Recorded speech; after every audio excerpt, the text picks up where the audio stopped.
নমস্কাৰ, মোৰ নাম শ্ৰীমতী থুপুকি খুখৰা।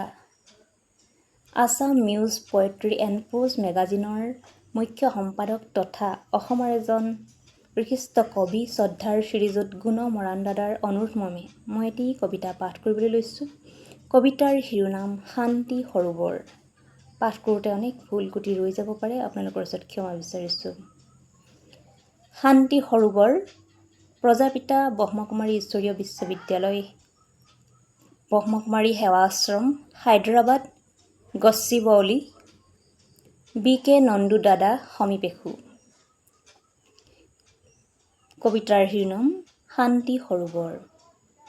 পুৱতিৰ নিদ্ৰা ভাঙি ময়ূৰে গঢ়ি তোলা যেন এখন উদ্যান। ওম শান্তিৰ মধুৰ বাক্যৰে আৰম্ভণি, প্ৰতিটো পুৱাৰ প্ৰাৰ্থনা আৰু গান। মুখামুখিকৈ ফুলি ৰোৱা ফুলৰ সুগন্ধিৰে কথা হয় বতাহৰ। দীঘলীয়া দূৰত্বৰ কোঠালিবোৰৰ মেলা দুৱাৰ খিৰিকীত বতাহে মেলি থৈ আহে ফুলৰ সুঘ্ৰাণ।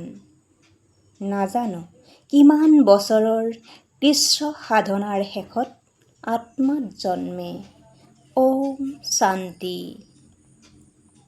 নীৰৱতাৰ খোজ লোৱা এই অতবোৰ মানুহ জীৱনৰ কোলাহল এৰি শান্তিৰ সমদলত চামিল হ'বলৈ।